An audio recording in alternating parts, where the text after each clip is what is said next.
everybody, welcome back to another exciting episode of the Stash Report from the Stash Project. This is a little bit of a different video for us because we're going to be doing a little bit of release announcement news. We do, the ones for the shows in Japan traditionally. However, this one's a little different because we're doing stuff from Europe. For the folks that don't know, or don't know me personally, so I haven't already seen all of this stuff, Revell, Germany, Revell Home Office, Revell in Europe, does a release announcement 12:01 a.m. January 1st. So as soon as New Year's hits, they drop a release announcement for their plans for the entirety of the year. Obviously, this will be 2024. Yes, the year has changed. We're in a new year, and this video is going to take a look at those releases. There are going to be 2 new tools included, 1 modified reissue and a bunch of other reissues. I think I'll probably re-emphasize this again as we get into the guts of the video, but keep in mind this is Revell Europe specific announcements, so this does not affect what we're going to get here in the United States. So if you look at these the things I'm going to talk about here in a couple of seconds and you say, well, I don't see XYZ that you talked about in that 2024 release video from the New York Toy Fair, yeah, because, well, this isn't New York City, this is Germany we're talking about. So they are not going to get every single US kit that is released, obviously, as we do not get every single Revell Europe kit that is released unless you happen to have a very, very well-stocked local hobby shop that imports all of those kits, or you import them yourself from another source, be it eBay or one of the European vendors. Back when Hobbico owned both of these companies in the mid-2010s prior to the bankruptcy, and your hobby shop belonged to the Revell Preferred Partner Program, where they got the kits released to them like a week or 2 earlier than everybody else got them, they were forced to get the Revell of Germany kits. It was part of that package deal. Something that used to drive my local hobby shop guy absolutely nuts was the fact that you were forced shipped all of the Revell of Germany kits, even if they were duplicating existing Revell US releases. You also were forced to take all of the Star Wars kits when that was a thing with Hobbico. You were forced to take a lot of the military stuff, even though your hobby shop maybe only sold automotive kits, like my local hobby shop was doing prior to probably the COVID pandemic, when they started carrying more and more Gundam, and now he probably sells probably more Gundam than he does cars. But be that as it may, these are Revell boxes in Revell, European territory. So they may or may not correspond with things we're getting here in the United States. Things that we are getting here in the United States are going to be reboxed into their boxes specifically, because there's a European licensing involved in some of this stuff compared to the US licensing. But it does, in some circumstances, confirm things that we talked about in that New York Toy Fair video, where you could speculate, well, maybe that wasn't real. Well, no, it's quite real, as you're going to see here in a second. All of those Stranger Things kits, including that brand new tool Blazer, are indeed a thing that is going to come and does exist. And, yeah, so just keep that caveat emptor in your mind there, that these are German things. They're not necessarily things you're going to get here in the United States, specifically the gift sets that include like paint and glue and stuff like that. Usually you don't see those here very much. And they may be released at a completely different release schedule than we will get them through Revell Carrera of the Americas. And yeah, enough babbling and going on and on about it. Let's just go straight into it. These 2 web pages you're going to look at are from the IPMS Germany website. And the link to that website, if you want to look at the other things that are being released by Revell in Europe, Germany, Home Office, whatever they are, is in the description down below. So there's a whole slew of boats and planes and tanks and boomsticks and figures, and they have a World of Warcraft license coming. There's going to be some 3D puzzles for Game of Thrones, a whole bunch of stuff that is not automotive. And if you're interested in any of that stuff, again, just go to the link down below. You may need to translate it into English via your Google Translator that's built into your web browser to be able to read it. Because that's what we've done for this video. But there's Again, this is just focusing on the car stuff. Bunch more stuff out there, but this is just the car stuff. So, yeah, let's take a look at it. All right, so these are 2 pages from the IPMS Germany website. Translated them into English. So if any of the English doesn't make any sense, that's due to the Google Translate being used here. We're going to look at 2 different pages. This first page is going to be the first quarter of 2024. Basically the January through March kits. Keep in mind, again, these are release dates in Germany or Europe in general. And these are for boxings of kits in European boxings. These don't have anything to do with U.S. releases. They don't have anything to do with kits in U.S. size boxes. If any of this stuff gets reboxed into U.S. boxings, those will be separate.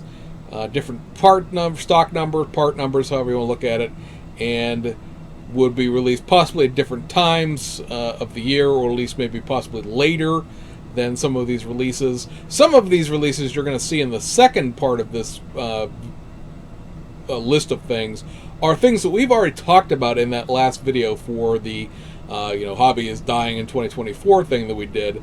So they're going to be things that they're going to be getting specifically in Europe in those long side opening boxes that are completely separate and different than the kits we'll get here in the United States. They're doubles of those kits, but they're going to be German specific. So with that being said, let's take a look at it here. So you got a gift set, and these gift sets are all things that include paint and glue and some brushes and things like that.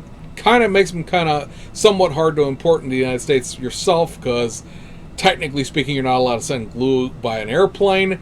A lot of places don't really pay attention to that, or probably don't realize that, and so they'll send it to you anyway. Technically speaking, it should only come over on surface, which is why most of the time we don't get gift sets in the United States as being resold, or if we do, they take forever to get here because, again, they're supposed to be sent by boat. Your mileage may vary on that. Most of the stuff probably not anything that anybody's be significantly interested in, but we're going to cover it all anyway. So, 60th anniversary Ford Mustang, 64.5 convertible here. This is the monogram 124 scale kit, of course. For people who have the ollies near them or are aware of the ollies kits that were being sold in those monogram classic cruisers, those were ollies exclusive releases. They're not being sold to hobby shops. The only way to get those kits is by getting them through ollies. That's why the price tag is underneath the shrink wrap, because they were made specifically for ollies, so they were already priced underneath the shrink wrap. So this will come in, of course, like I said, Royal Germany box with the open end on it. I'm not sure that they've ever gotten this specific kit released in Europe in the first place, but yeah, I mean, if you want one, go to Ollie's, because it's the same kit, and you'll not have to try to figure out how to skirt the airline ban on glue. All right, so next up you have the 150 years of Valiant. This, of course, a famous sponsor of Porsche race cars in Group 4, Group 5 during the 70s and 80s. The T1 van bus is a version of this kit that has the windows in it. And other than the decals for this specific thing, you're not going to get anything different with this. This is strictly a decal type of reissue. Scroll past this tank real quick to this Schlingmann TLF 1625 fire truck reissue of this. I've not seen the inside of one of these to know what the decal sheet looks like, so I don't know that the 3 decals down here for the towns of Bad Segeberg, Dortmund, and Schlingmann are necessarily in every boxing of this, or maybe that's what's different about it, but be that as it may, this is a reissue of something that's been around for a while anyway. And then lastly, from this page, we have the T1 panel van, so this is the windowless version, obviously. That being what a panel van is. And Golf livery! Yay! It's blue and orange. It'll sell 1,000 copies. I'm not sure if that roof stripe is going to be a stripe or what. I would assume it would be a stripe. That would make building it a heck of a lot easier than expecting people to mask off the roof. And yeah, paint your bumpers and your wheels orange, and ta-da, you're on your way. So, as Bob's your uncle, as they would say. So there is that. Those are literally the automotive releases for the first quarter of 2024. Let's go and look at what the rest of the year brings, because this was really the heart and soul of that January 1st release schedule that Revell of Germany has been doing now for probably close to 20 years. Possibly even longer, but 20 years that I've been aware of it. So, first up, you got a reissue of the old monogram. It was a Revell of Germany kit to begin with, but we got it in a big, goofy monogram box back in 1991, 1992. I'm not exactly sure, as the box is too far away for me to grab without making a whole bunch of noise in the background of this, as to which one of those 2 years we got it, but we did get this, again, here. But if you have an original one of these, which I happen to have, your decals, which were like 4 things, it was like a postage stamp of decal. I had like a couple of Bugatti logos and the dashboard gauges. Those are shot. They're gone. They're 30 plus years old at this point. They're almost as old as my high school diploma. And the bodies on these things had a tendency to warp. The chassis on these things had a tendency to warp. And chances are by now, yours is pretty warped.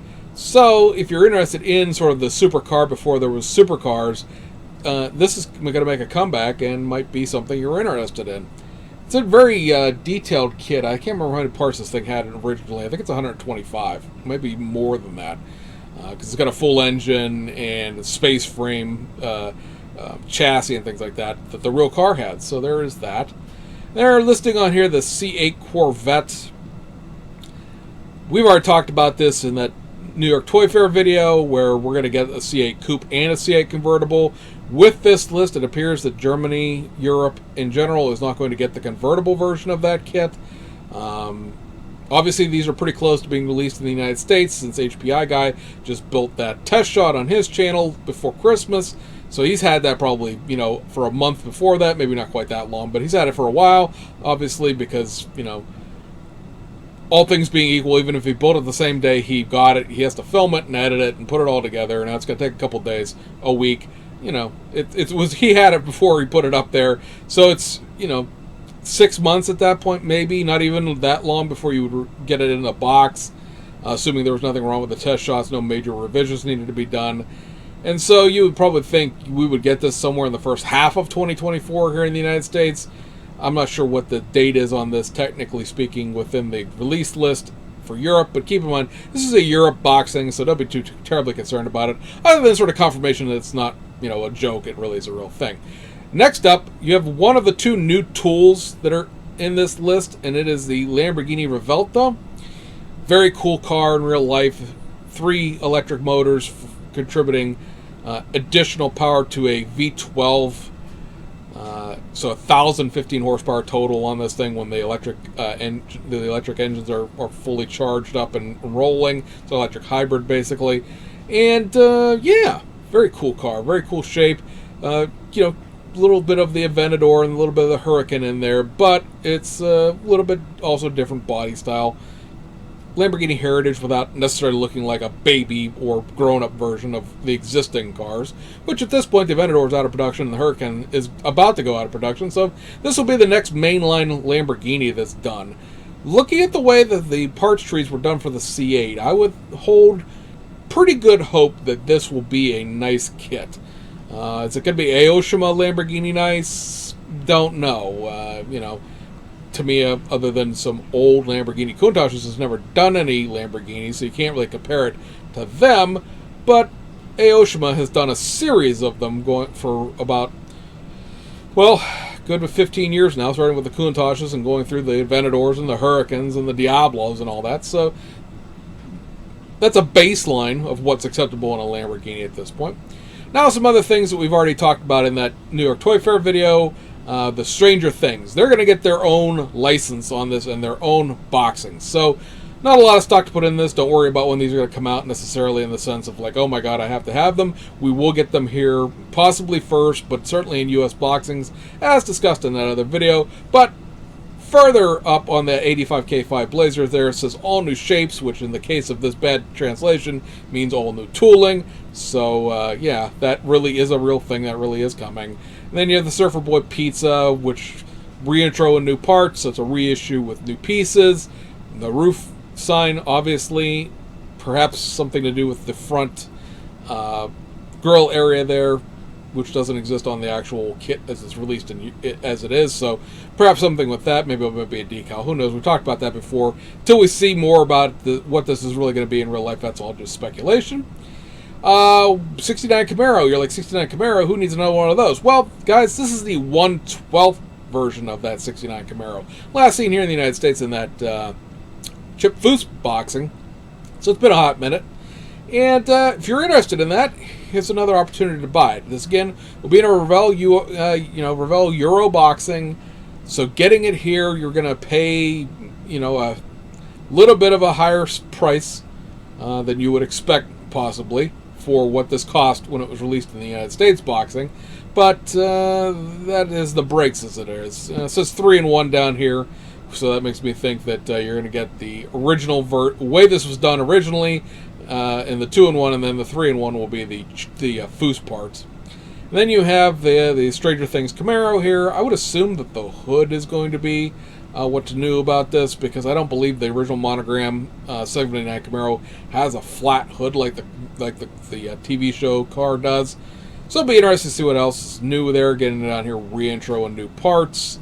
So that means that it's a reissue with new pieces. So we'll see exactly what that is. It says equipment according to the Netflix series, decals including the production vehicle. So you would assume that it's going to look pretty much like the movie car, TV show car, however you want to look at it, streaming series car, because technically it's not a movie or a TV show. But yeah, that's something like we talked about. We're going to get it here in a U.S. boxing as well. Very interesting release, and we'll probably get this in a U.S. boxing, I would assume. And this is a 70 Shelby Mustang GT500. As mentioned down here, no production in 1970, but 69 were labeled as 70s, distinguished with a small front spoiler and 2 stripes on the hood.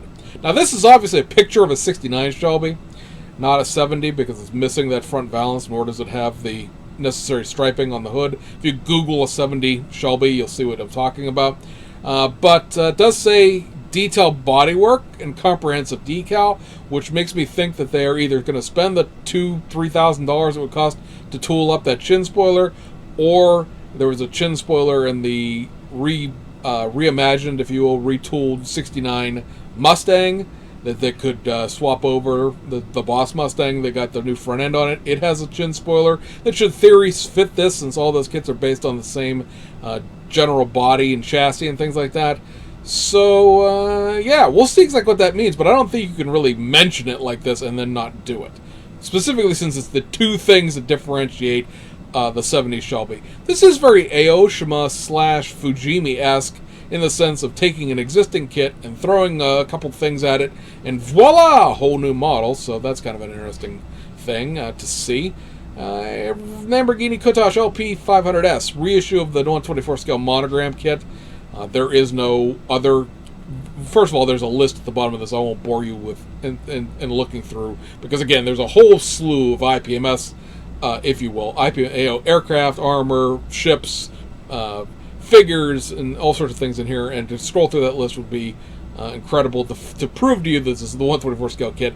Trust me, I've looked through the list, so you don't have to.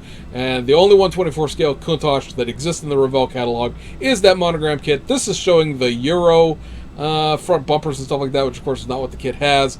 This was reissued here in the United States, I think in 2016 or so.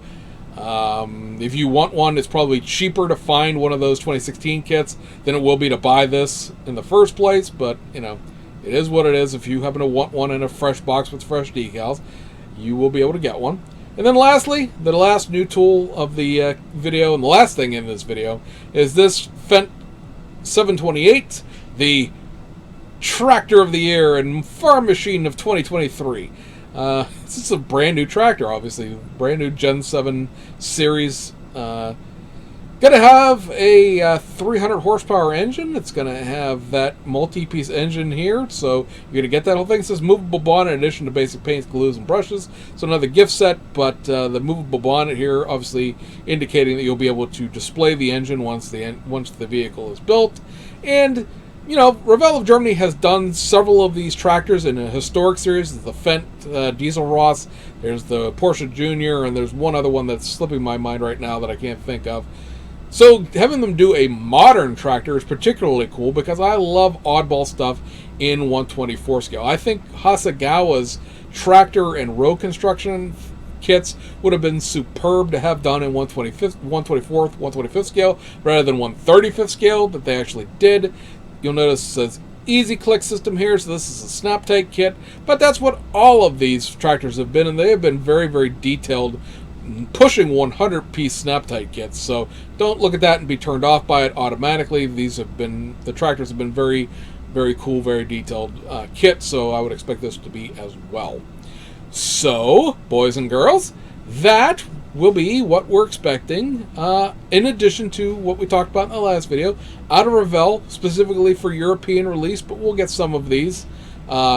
If not in our boxing, certainly in the big European boxing, in 2024. And I expect the Fendt and the Lamborghini to be very late in the year, towards Christmas.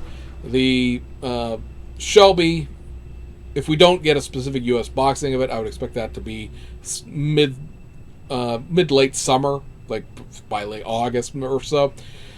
So, yeah, that covers the big releases, if you will, from Revell of Germany, or Revell Home Office, or however you want to look at what they are to us at this point, for 2024.